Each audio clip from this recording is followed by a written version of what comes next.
느헤미야 9장에 사람들이 이제 이렇게 모였죠. 그 모인 이유를 보니까 놀랍게도 하나님 말씀에 대한 목마름 때문이었습니다. 이게 핵심입니다.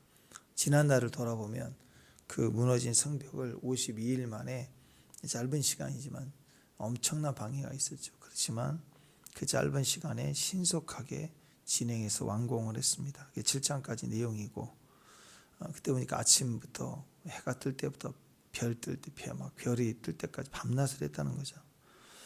자, 원수들의 방해와 공개가 있었는데 다 극복하고 재건한 겁니다.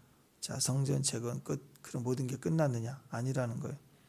보여지는 목표는 끝났는데 보여지지 않는 진짜가 건설되니까 그 누림이 오기 시작하는 거예요. 우리가 집을 지었으면 끝이 아니라 이제 집 안에서 가정의 행복을 누려야 되겠죠. 차를 샀으면 운전을 해야 되고, 물건을 샀으면 사용해야 되는 거잖아요. 태어났으면 끝이 아니라 이제 아름답게 성장해 가야 되겠죠. 그래서 거듭나면 신앙생활이 끝난 게 아니에요. 예수님 십자가에 죽으신 걸로 끝나지 않고, 믿어 구원 받으면 거듭남 땡이 아니라 성도에게는 부르심이 있는 거예요. 그 부르심의 삶을 살아가는 또 기쁨과 만족이 있다라는 것입니다. 그래서 성벽이 세워지는 것으로 끝나지 않고 그 과정이 보상받는 거예요. 거슬러 올라가면 80년 전에 멈췄다가 다시 무너졌던 성벽을 14년 동안 에스라가 실랑부응하고, 그 다음에 느헤미야가 이걸 이어받아서 완공을 했단 말이에요. 그리고 그 전 70년 동안은 포로로 끌려간, 나라가 잃어버린 아픔 속에 이것이 다시 회복이 되는 감격이 있었다라는. 근데 그게 보여지는 이제 성전, 성벽으로 끝나는 게 아니라, 그것이 완성된 의미는 민족의 부흥을 상징하죠. 그 감격과 기쁨을 이기지 못하니까 사람들이 떠나지 않는 거예요. 그 감격 때문에 다시 목마른 거예요. 여러분, 진짜로 기적을 한번 맛본 사람들은 절대로 안주하지 못합니다. 새벽에 어떤 은혜가 있는, 새벽의 은혜를 맛본 사람들은 종일 새벽에 그로 끝나지 않고 하루 종일 일터에 가서도 그 임재와 말씀에 머물러 있고 싶은 마음이 있다라는 거예요.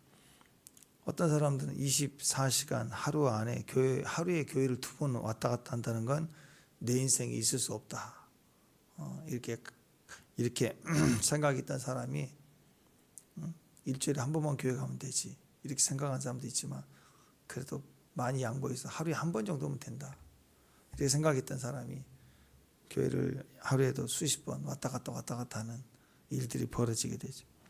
왜냐하면 한 번 그 임재를 맛보고 하나님 음성을 듣고 그러면 계속해서 심지어 잠도 들쑥날쑥합니다. 잠도 깨기 시작한다. 그러니까 오늘 그 임재로 세워지는 성벽은 영적 경계를 세워주고 신앙이 세워졌고, 이스라엘을 통해서 또 내가 성전이 됐다는 걸 깨닫게 되고, 이런 과정이 온전히 자기 안에 체험이 되니까 또 뭐였다는 거예요. 갈급하다는 거죠. 뭐냐? 목마름 때문에, 영적 목마름. 그 시작을 보니까 하나님 말씀이 진짜로 선포되기 시작하니까 그 말씀 그대로 꽂히는 거예요. 그냥 말씀이 들어와서 모든 사람을 갈망하고 갈급하게 만들었어요. 그러니까 사람들이 모이기 시작합니다. 학자 에스라가 했던 것은 그냥 말씀을 쭉 읽어준 것뿐이에요. 읽어준 것뿐인데 느헤미야가 이 모든 것들을 완성하고, 그리고 에스라를 초대해서 말씀을 낭독하게 하는데, 설교한 게 아닙니다. 깊은 어떤 말씀에 강해를 한 게 아니에요. 그냥 말씀을 읽어준 거예요. 그랬더니 모든 사람이 아멘, 아멘 하며 거기에 꼬그라지며 엎드려집니다. 그리고 레위 사람들이 그 사람들 사이사이 들어가서 그 백성들에게 낭독했던 말씀들을 거기서 또 하나가 돼서 해석해지고 깨달아져서 하나하나를 이렇게 불을 지피기 시작해요. 마치 성화봉송 올림픽 할 때 보면 봉송 주자들이 하나씩 들고 가다가 전달하고 하는 것처럼, 에스라가 읽어준 말씀을, 그 선포된 말씀의 해석들을 수많은 레위 사람들이 구석구석 전체 백성들 사이에 가서 불을 지피기 시작하는. 그랬더니 온통 불붙기 시작했습니다. 온 백성이 막 진동하기 시작했습니다. 하나님 말씀이 막 그대로 흔들리게 하는 거예요. 사람이 아니라 하나님 말씀이 진동케 하는 거예요. 말씀을 듣는 사람들마다 막 가슴이 터져버린 거예요. 그래서 말씀이 울린 거예요. 말씀이 울려요. 울리는 말씀이 있거든요. 그 울리는 말씀이 백성들을 막 뒤집기 시작한 거예요. 그러니까 이게 예배의 모습이 이런 거죠. 그러니까 사람들이 초막을 지어서 거기에 머물러 있기를 소원하며 절기를 지켰다는, 마침 때가 딱 초막절이잖아요. 거기에 맞춰서 사람들이 엎드려 지더라. 자, 이게 이 갈급함으로 모여지는 부흥의 시작인데, 보통 왜 모여야 되느냐? 그러면 그냥 추우면 안 모이고 더우면 안 모이고, 비가 갈 마음이 있으면 비가 오니까 안 모이고, 기분이 살짝 안 좋으면 또 안 모이고, 뭐 대부분 그렇잖아요. 이렇게 이유가 있어서, 어떤 이유가 있다고 안 오면 그것은 예배가 아니라는 거예요. 주님이 우리에게 경험케 하시고 만나지는 예배는 그런 예배가 아니라는 거예요. 우리 잘 생각해 봐야 됩니다. 지금까지 내가 해온 것이 예배가 아닐 수도 있다라는 생각을 해봐야 돼요. 살펴서 마음을 새롭게 하고 오늘 여기 나와 있는 이들의 예배와 우리의 예배를 확인해 볼 필요가 있습니다. 이것을 깨달은 백성들이 그때서 하는 거예요. 야, 이게 예배구나. 이게 진짜 예배였구나. 그게 오늘 이 사건이 9장입니다. 9장. 이런 성령의 역사가 있으면, 그러니까 성령이 막 오순절 마가의 다락방처럼 우리에게 성령이 임하소서 임하소서 임하소서 그렇게 기도하는 것이 순서가 아니라 그 성령을 담을 그릇이 되는 거. 그래서 철저히 영적 성전임을 회복하고 거룩을, 신앙을 회복하고, 그 다음에 영적 경계를, 좌우를 딱 정확하게 나눌 줄 알고, 그 다음에 하나님의 말씀에 갈급해서 말씀을 읽기 시작하니까 전체가 뒤흔들려 버리는 거죠. 그런 베이스 속에 성령이 임하시는 거예요. 성령은 주권이 하나님께 있습니다. 내가 오라 가라 임하라 부어주라 역사하라 그렇게 주관할 수 있는 키가 우리에게는 없어요. 성령은 때가 되면 마땅히 그 장소에 필요하면 강력하게 부어지는 거죠. 그래서 호련히 갑자기 그분이 임하시기 때문에 우리는 준비를 해야 되는 거예요. 그래서 이 세상에 가장 아름답고 멋진 체험이 뭐냐? 그것은 예배의 체험입니다. 예배 속에 우리가 아는 모든 은사와 능력의 체험이 다 들어있어요. 그래서 온전한 예배를 경험하면 전체가 회복이 되는 거예요. 이런 예배를 경험하는 것, 그 장소는 교회밖에 없습니다. 교회가 이런 예배를 경험하게 돼요. 그러면 백성들이요 막 벌떼처럼 달려들어 모이게 돼 있어요. 그리고 예배를 시작하는 거예요. 예배에 참여하고 싶은 거예요. 그 한 예배에 동참하고 싶은 거예요. 몸이 진동하고 자신들의 어떤 중심이 깨지고 기준이 박살이 나면서 하나님의 기준을 흡수하게 됩니다. 그때 그 예배가 나를 쳤다, 나를 꺾었다. 그 예배에서 나는 깨졌다. 그럴 때 하나님 내게 하나님 나라가 되게 했다. 이전에 내가 생각해왔던 모든 것들이 그게 아니었구나. 그게 기준이 잘못된 건 나를 중심으로 세웠던 거구나. 그걸 알게 되는 겁니다. 예배에서는 그분이에요. 예배에서는 온전히 그분만을 경험하게 되니까 나라는 기준과 세상은 깨져버리게 되는 거예요. 내가 틀렸고 그분이 맞구나. 내가 아니라 그분이구나. Not I but Christ. 내가 아니라 그다. 그래서 그분이 내가 내 인생을 사는 게 아니라 내 안에서 그분이 예수가 사는구나. 나는 예수를 믿는 믿음 안에서 사는구나. 내가 아니라 그분이구나. 목숨으로 사는 게 아니라 생명으로 살아야 되는구나. 이것 때문에 깨달아지니까 이거 완전히 분리가 되니까 막 백성들이 어제 8장에서 울고 불고 난리가 난 거예요. 그랬더니 오늘은 거룩한 날이야. 울지 마. 오히려 여호와를 기뻐하는 것이 심이야. 웃어. 기뻐하라 하고 영으로 우리 안에 감격으로 들어가게 합니다. 이게 진짜 예배에 있다는 거예요. 이런 진짜를 예배를 드리는 거. 그러면 우리는 그때 깨닫죠. 이전에 드린 것은 이제 보니까 예배가 아니었나 보다. 요즘 그러죠. 진짜 예배를 드리니까 이전에 나는 예배 드린 게 아니었구나. 이건 완전히 종교 행위를 했구나. 막 가끔씩 그런 말 있잖아요. 이 라면을 먹어보면 이전에 나는 20년 동안 라면을 먹은 게 아니었구나. 뭐 그런 얘기 하잖아요. 진짜 예배를 경험하고 나면 이제는 내가 종교 행위하고 교회 왔다리 갔다리 했구나. 이게 진짜 예배가 아니었구나. 그걸 깨닫게 되었다. 그래서 회개하며 진짜 예배를 구하고 예배를 갈망하게 돼요. 그때 느헤미야가 얘기했잖아요. 여호와로 인하여 기뻐하라. 기뻐하는 것이 너희의 힘이라. 진짜 힘이라. 이렇게 얘기를 하고 있습니다.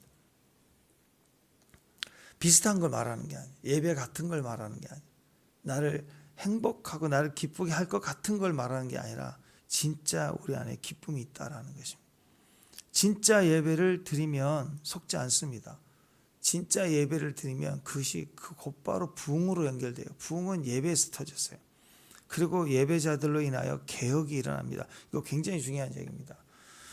부흥은 말씀을 들을 때부터 시작이 되고 말씀을 들을 때 시작이 되고 개혁은 변화, 응답은 부흥의 결과로 그 형식적인 틀이 막 형식이 깨지는 거예요.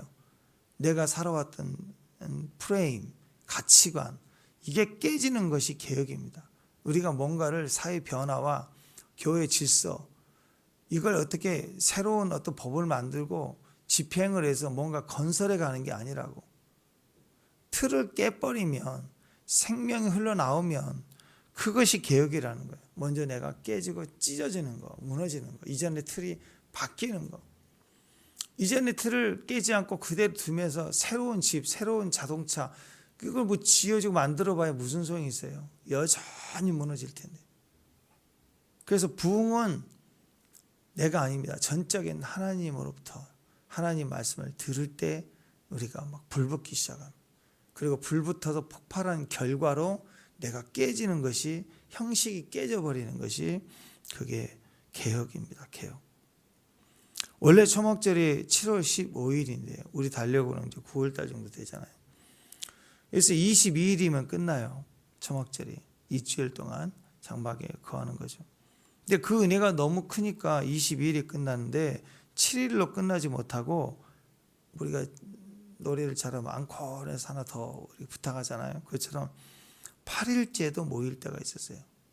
너무 폭발적으로 기쁨이 감격이 되니까. 근데 너무 뜨거워서 7일째로 끝나지 못하고 8일째 하루 더 모였어요. 이 히브리 말로 쉬메네 에쪼렉트라고 합니다. 쉬메네 축제하다. 그 다음에 아쪼렉트 억제하다 이런 뜻인데요. 하나님이 떠나가시는데 떠나가지 않도록 막으시는 거예요. 또는 하나님이 예배가 끝났으니까 돌아가 그래야 되는데 우리가 돌아가는 것을 막으시는 거예요. 근데 그냥 돌아가지 마 명령만 하신 게 아니라 우리를 너무 잘 아시거든요. 명령하고 겁져서 못 가게 하는 게 아니라 우리를 갈급하게 하니까 우리가 못 떠나는 거예요. 또 우리가 갈급하니까 예배 끝인데 주님 돌아가시려고 하는데 주님 가시면 안 됩니다 하고 막 붙들고 있는 거예요. 하루 더 영광을 붙드는 거예요. 그래서 22일이면 끝나야 되는데 22일 23일째 8일째까지 더 만류했다. 하나님이 느껴지니까 하나님을 바라보고 집에를 안 가는 거예요.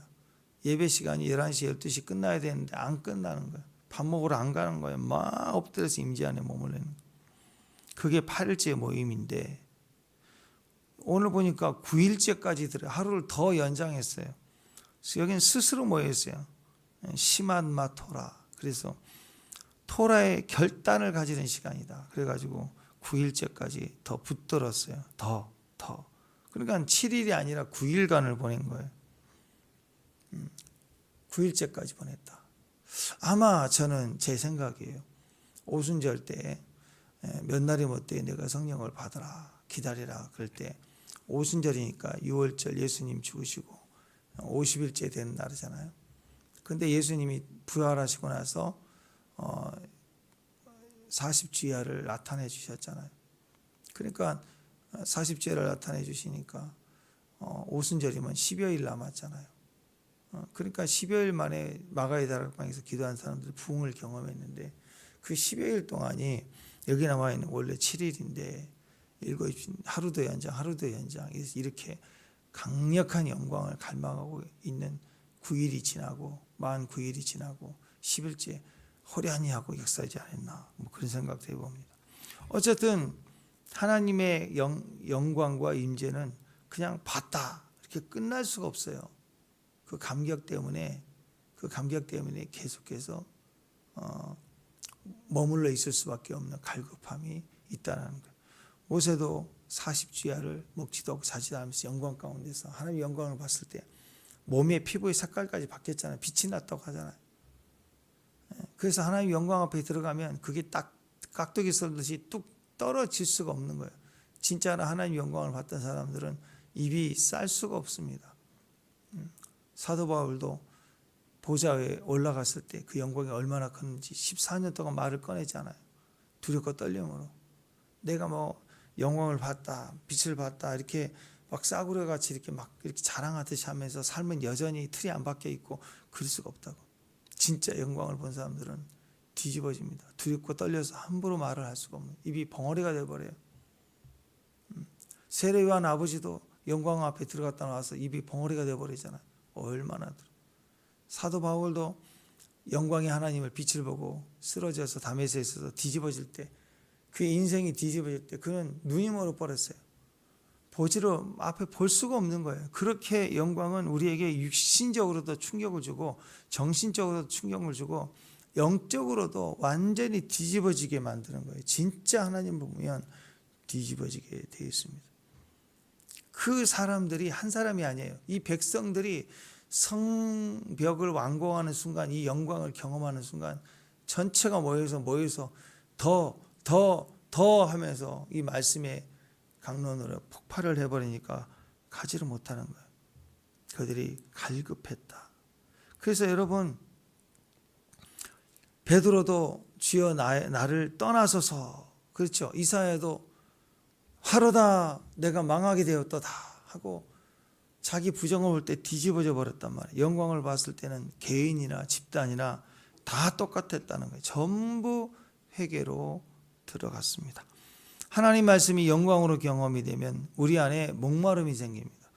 그래서 그 다음 하루 더 이렇게 멈출 수 없는 그 흐름이 생겨요. 영적 강력한 흐름이 생겨요. 근데 그 한 사람, 두 사람이 그 마음이면 이게 겹줄이 돼버리면, 또 한 사람 삼겹줄이 돼버리면 이게 강력하게 하늘을 뚫고 올라가게 됩니다.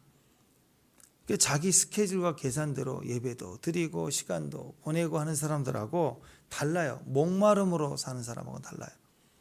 하루하루를 보내는데 목마름으로 사는 사람 다릅니다. 그래서 진짜 갈망이 계속 우리 안에 올라오면 흘러가게 되고 멈추지 않고 그게 우리 인생이 되는 거예요. 목마름으로 계속 채워가는 인생, 흐름이 되는 인생.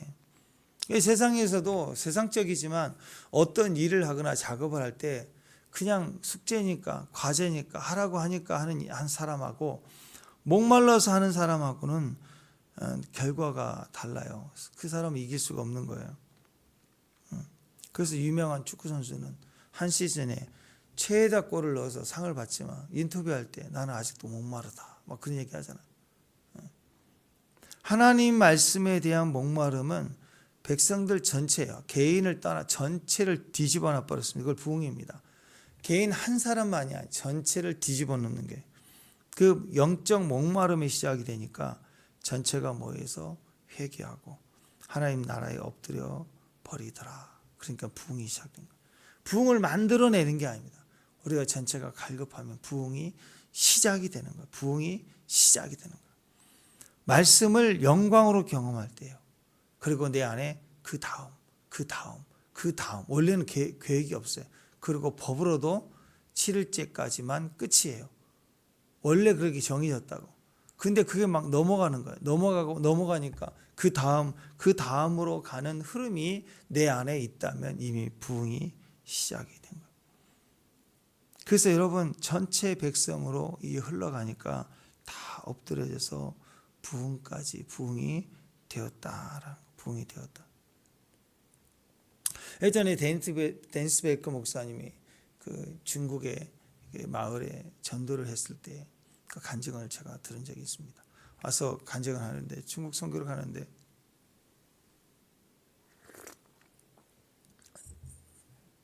그 마을에 복음을 증거하러 가는데 입구에서 막 기도를 하는데 주님이 뭘 보여주냐면 강력한 귀신을 쫓아내는 그런 마음을 주시고 감동을 줘서 이번에 축사를 해야 되겠다 그런 마음을 가지고 갔어요. 갔는데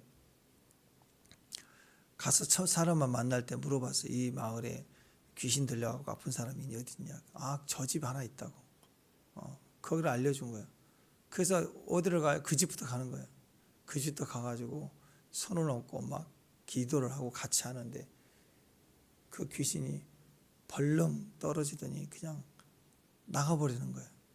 그러니까는 그 마을에서 오래도록 어렸을 때부터 귀신 들려서 마을에서 심란하게 살았으니까 다 아는 그 아이가 변화가 되고 가족이 막 하나님 영접하게 되니까 난리가 난 거 아니에요, 사람들이.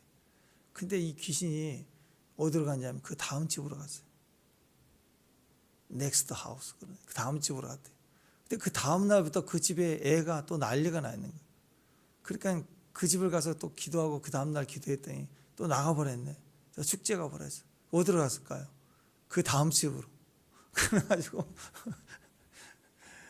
그 다음 집으로 계속 가서 일주일 내내 집들마다 쫓아다니면서 그래서 이게 전염이 되는 것처럼 다 예수를 믿고 잔치하고 막 기도하고 막 모이기 시작하고 마당에서 모이고 막 복음이 진하게 돼요. 제일 마지막 집에는요. 마지막 집 한 집 놔두고 귀신이 나가니까 이 마지막 집은 그 다음은 우리 집인 줄 알고 그냥 나는 그냥 들어오겠다 해갖고 그 안으로 자동 전도가 돼갖고 온 마을이 완전히 부흥케 돼서 한 마을이 복음화가 돼버렸다. 그 한 얘기를 하면서 귀신도 밀어나니까 다음 집 가는 게 도움이 되는 거예요. 도움이. 하물며 귀신도 다음이 있으면 역사가 하면 우리는 어떨까요? 하나님의 부흥이 너무 감격이 크니까 하루만 더 그 다음으로 계속 연장이 되면 그냥 폭발적인 부흥이 일어날 수밖에 없다는. 그래서 회개는 두 가지가 있어요. 회개. 첫 번째는 죄를 지었기 때문에 하나님이 재앙 앞에서 하나님이 치시니까 두려운 심판을 받을까 봐 두려워서 회개하면서 살려달라고 외치는 회개. 죄를 씻어내는 회개가 있죠. 근데 지난 우리가 출석하면서 했을 때 얘기를 했지만 회개는 죄를 회개하는 게 아니라 근본적인 회개는 뭐라고 그랬어요? 반성이 아니라 돌이키는 방향을 바꾸는 게 회개라고 했잖아요. 그러니까 죄를 씻어내고 죄를 뉘우치고 회개하는 것도 회개지만 진짜 회개는 방향을 바꾸는 거니까 오늘 수문학 광장에 일어났던 느헤미야 시대의 이 부흥은 어떤 회개였느냐.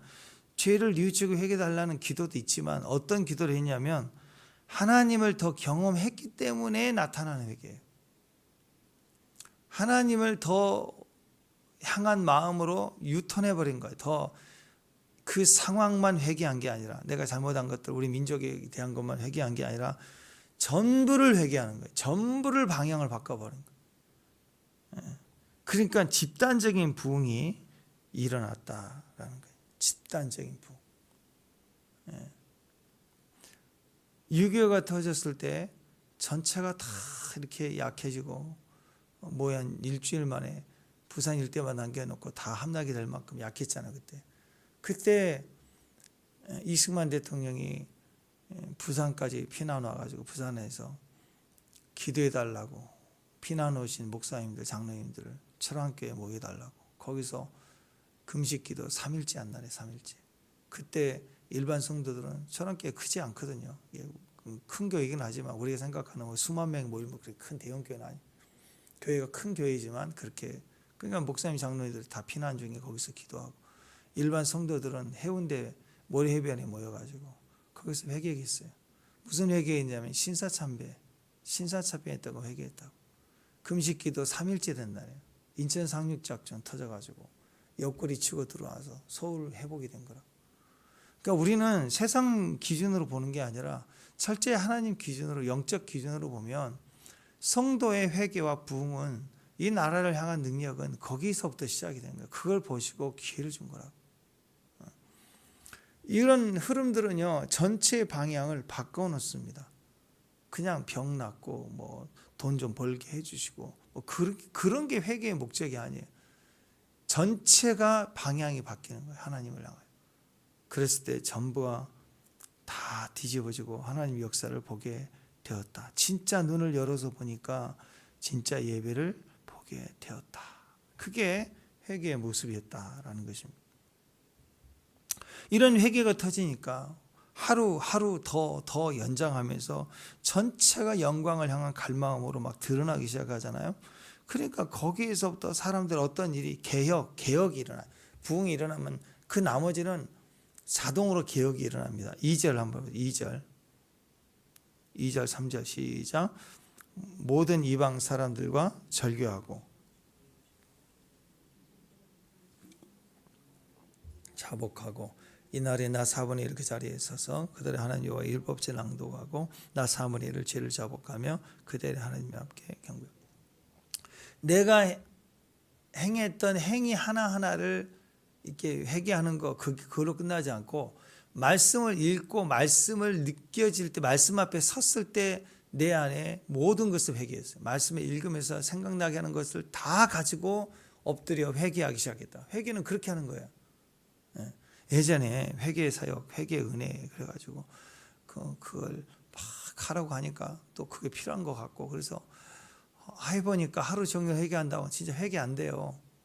그 억지로 짜내는 거 해봤다고 A4지에다가 막 타이핑을 해가면서 써가면서 어렸을 때 모든 생각나는 거 다 정리해가면서 해결을 또 하고 그리고 그렇게 했더니 그 다음날 또 할 게 없잖아요. 그러니까 그거 보고 또 하고 해보고 며칠 해봤는데 이게 인위적으로 회개하는 게 쉽지가 않아요. 근데 우리가 근본적인 것까지 회개할 수 있는 힘이 어디서 나와 있느냐? 회개를 해야 된다는 도전을 받고 하는 회개 말고요. 내가 잘못했던 거 한두 가지 생각나서 회개하는 거 말고요. 말씀을 읽어보세요. 말씀을 읽어 내려가면서 탁탁 떠오르는 것마다 말씀에 대한 우리 자신을 고백하면 전부 회개가 돼요. 이런 회개는 우리는 불붙게 만드는 거예요. 막 뜨거워져. 회개하고 나면 할 게 없어요. 그게 아니라 회개할수록 깊어지고 강해지고 민감해지는 거예요. 말씀을 읽고 그 안에서 꼬그라지고 자복하고 경배하고 일어서고 그러니까 이상해요. 회개하면 울고 짜고 있어야 되는데 회개하는데 울고 짜다가 웃어. 그 미친 사람처럼 막 힘을 얻고 회개할수록 깨끗해지고 맑아지고 강해지는 거예요. 이게 진짜 하나님의 회개의 결과입니다. 부흥의 결과는 그런 거예요. 하나님을 향하여 가니까 거기에 죄가 끊어지고 그러니까 마귀가 축사가 돼버리고 병이 떠나가고 하는 일들이 일어나는 거지. 막 치유가 일어나면 회개가 일어나고 회개가 일어나면 치유가 일어나고 이런 원리로 가는 게 아니라고. 우리가 하나님 앞에 이런 예배 속에서 방향이 턴해지는 회개를 경험하면 병이고 뭐고 상황이건 악한 영이건 다 거기서 분리되고 떠나가게 되는 겁니다. 그 결과의 삶의 모습의 변화가 오늘 또렷이 두 개 나와요. 2절에 보니까 절교하고 이게 나오고 두 번째 자복하고 이런 일이 나와요. 첫 번째 절교하고 이게 나오는데 이방 사람들은 기준이 이 세상 사람들이잖아요. 이 세상 사람이란 뜻은 하나님 없이 사는 사람들이에요. 겉으로 좋은 사람일 수 있어요. 그렇지만 핵심은 하나님이 없는 사람이에요. 하나님이 없다는 것은 모든 결정을 자기 뜻대로 하는 사람들이라고. 겉으로 법에 저촉되지 않고 잘 살고 인격적으로 좋아 보이는 사람일 수 있지만 근본적인 것은 하나님이 없어요. 하나님의 뜻대로 사는 사람이 아니에요. 그래서 지옥 간다니까요. 그게 중요한 거예요. 다시 말씀드립니다. 우리가 왜 지옥 가요? 죄가 있어서? 아니라고 그랬죠. 죄가 있어서 가면 다 가는 거예요. 누구도. 우리 예수 믿고 나서도 죄를 짓잖아요. 왜 지옥 가니까? 예수 안 믿어서 가는 거라고. 정확한 거예요. 그러니까 하나님 없이 자기 자신으로만 사는 사람들, 내 이웃, 내 친구 아직 예수 안 믿는데 겉으로 너무 친하고 좋아. 그런데 하나님 보시기에는 자기 자신으로만 사는 사람들이라고. 이게 이 선이 정확하게 구별이 된 거예요. 진짜 회개는 이방 사람들과 절교하는 거라고. 무슨 뜻이냐? 세상에 속한 방식과 즐거움을 끊어냈다라는 의미야. 사람이 아니라. 그 사람 이웃에게 오늘 통보, 오늘부터 절교 오지 마. 그게 아니라 그 세상 사람들과 같이 신앙이 아니지만 이웃이니까 술 한잔도 하고 같이 가자 그러면 좋은데 그 사람 따라서 가보기도 하고 그런 걸 얘기하는 거예요. 문화 속에서 같이 좋은 게 좋은 거라고 같이 해보는 즐거운 방식. 그들이 즐거운 것도 나도 같이 즐거워하는 거. 나 혼자는 그게 안 돼요. 내가 교회가 있으면 안 돼요. 근데 이웃과 친한 나쁘지 않은 좋은 세상 친구와 사귀면 내가 안 해도 될, 또는 혼자 있으면 안 할 행동들을 하게 된다니까요. 밥도 먹고 뭐 먹고 하다가 하나씩 한 잔도 하고 이렇게 끌려가게 돼 있다고. 그렇다니까요. 이거 여러분 굉장히 중요합니다. 이방 사람과 절교했다는 의미는 내 속에 하나님이 아닌 즐거움과 내 속에 하나님이 아닌 세상의 어떤 속한 방식을 끊어내는 걸 말하는 거예요. 그걸 이방 사람과의 절교로 봤다고. 지난주에 전국 가려고 보니까 생각하다 늦어버렸어. 토요일 날 늦게 돼갖고, 아이고 주일 날인데 토요일 날 5시까지가 전국 가게 문 닫는다고 전화했더니 한수 집사님이신데 그 목사님 오시면 기다리고 있으니까 퇴근 안 하고 있으니까 오시라고 그래서 한 40분 남겨놓고 막 차 타고 이제 왔거든요. 거기를. 그 왔는데 그 감리교 안수 집사님인데 갔더니 다른 분이 있고 가게는 문 열려 있는데 안 보여서 어디 갔지 이렇게 오는데 그 가게집 맞은편에 호프집이 있는데 호프집에서 나를 보더니 후다닥 튀어나온 거예요. 튀어나와서 목사님 기다렸다고 퇴근 안 하시냐고 그래서 이제 필요한 좋은 거 이렇게 챙겨주면서 오는데 한 4-5번 목사님 저 술 안 먹었어요. 목사님 저 술 안 먹었어요. 여기 뭐 물건 갖다 주기 위해서 얼른 갖다 주려고 오는 거라. 그래서 예 그랬더니 목사님 진짜 저 술 안 먹었어요.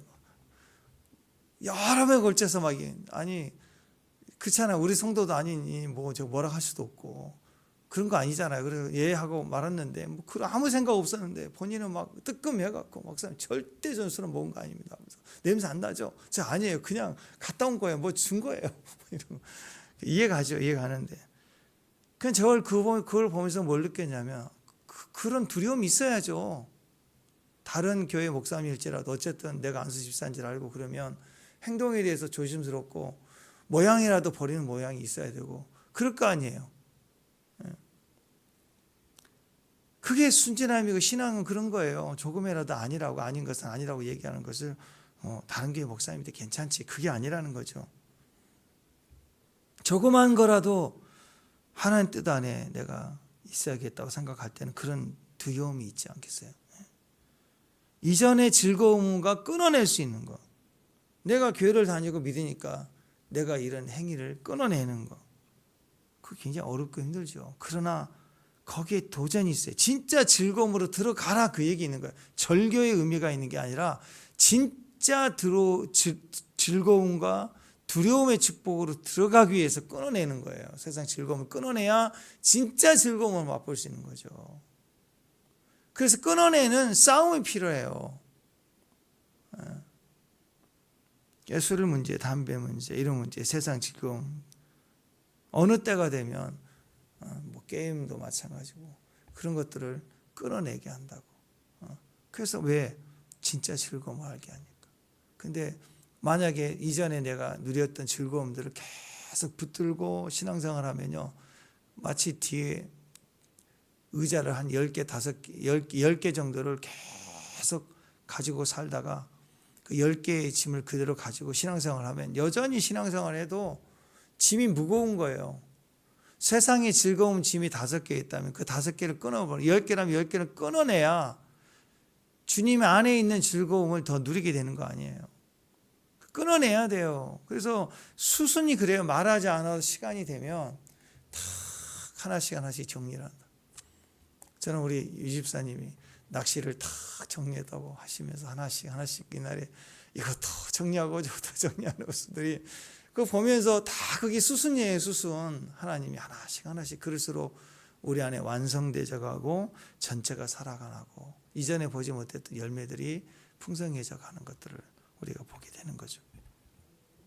절교하는 것이 왜 힘들까? 대충 하기 때문에. 신앙생활 대충 하니까. 제대로 하려고 해보세요. 다 절교하게 돼 있어요. 세상의 것이 절교되면 세상의 즐거움이 절교된다고. 근데 아직도 근데 이웃에 내 친구 진짜 착해, 교회만 안 다니지 착한데 이게 절교까지 이렇게 이런 생각을 아직도 조금이라도 하시나요? 이렇게 생각하세요. 결혼이라고 생각해 보세요. 결혼한다고 할 때 이전의 이성적 만남을 절교하는 게 옳은 게 아니에요? 아니 어떻게 절교하지 않겠고 절교하지도 않겠고 결혼만 누리겠다. 이게 이상한 거죠. 이건 쿨한 게 아니죠. 이게 말도 안 되는 거죠. 이전에 이성친구, 남자친구, 여자친구 결혼 후에도 그냥 친구야 하고 만나고 계속 다닌다. 이거 큰일 날 일이죠. 이건 회개가 아니에요. 이중 속임이지, 이중. 예. 세상의 방식, 이전의 즐거움을 단호하게 끊겠다. 하나님 앞에 서겠다. 그런 태도입니다. 신앙의 이유를 분명히 얘기하고 그것이 전도가 되겠죠. 그런 모습들이. 자, 두 번째, 자복하는 게 나와요. 자복하는 거. 자복하다, 야다, 손을 들다 그런 뜻이거든요. 그 하나님을 경험해서 안다, 야다 하고 발음만 같은데 단어는 달라요. 이 야다는 자복하다인데 손을 들다라는 뜻이에요. 손을 들었다. 무슨 소리입니까? 항복이 항복. 그러니까 이방인에 대해 세상에 대해서는 끊는 거고 하나님 앞에서는 회개, 손 들고 가는 거. 그게 회개입니다. 단순히 죄를 고백하는 것, 이방 끄는 것만이 아니라 예배의 자리로 돌아가는 거. 항복합니다 하고 예배의 자리로 돌아가는 걸 말해요. 예배를 멈추는 것이 진짜 회개예요. 예배를 멈췄으면 회개해야 돼요. 사람들은 자꾸 자기 일이 바쁘면 예배부터 줄이고 예배를 다른 것으로 대처하고 주의를 자꾸 건드려요. 근데 조심해야 돼요. 왜냐하면 하나님도 우리를 건들 때가 와요. 그러면 그래? 알았어. 그러면 우리에게 원래 예정됐던 거 그거 다른 것으로 대처하고요. 첫 때도 옮겨요. 성경에 나오잖아요. 다른 사람 써요. 하나님 그 일을 하시니까. 그런 일이 돌아온다고. 그러니까 당장 끊고 손드는 거, 돌아오는 거, 그게 회개예요, 회개. 4절, 5절 계속 보면 부르짖고 소리 지르고 그러면서 항상 주 앞에 돌아오고. 그러니까 계속해서 부흥의 역사들이 우리 안에 폭발적으로 그 다음 하루도 연장하고 열매가 되고 그렇지 않습니까? 그게 하나님의 부흥의 역사예요. 올해 우리 느헤미야서 하면서 저와 여러분 안에 불이 막 지펴지고 부흥의 불이 막 전달이 되고 교회도 가정에도 막 불붙기 시작하고 그리고 모여들기 시작하고 그런 일들이 일어났으면 좋겠습니다. 100년 전에 우리나라에 벌써 120년 됐잖아요.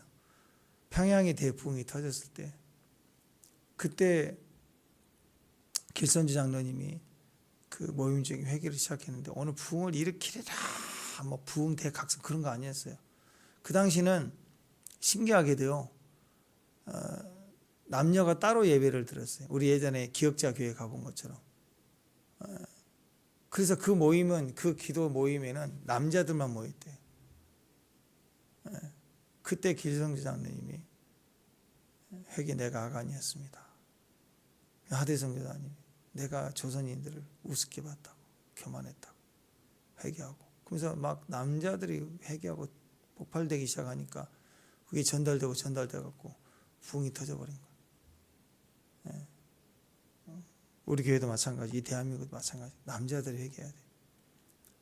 남자 여자 그런 건 아니고 성차별하는 건 아니고 기준은 그렇다. 지도자들, 책임자들이 먼저 엎드리는 거. 6.25 때 철암교회에서 모였던 것도 다 남자들 아니야. 지도자들. 나라가 위기 오면 남자들 엎드려 회개해야 돼. 나서서 설치는 게 아니라 엎드려 회개할 때 가정이 살고 교회가 살고 나라가 사는 대부흥이 일어날 줄로 믿습니다. 그런 예배의 큰 축복을 받는 우리 남자들이 회개하고 방향을 받고 뜨거워지고 불붙어서 설 수 있도록 여러분 같이 중보하고 기도하여 나갔으면 좋겠습니다. 남자들을 성벽을 세우는 것처럼 남자들을 세워주는 또 직분자로 예배자로 세워나가는 교회, 그런 믿음의 교회가 됐으면 좋겠습니다. 기도하겠습니다.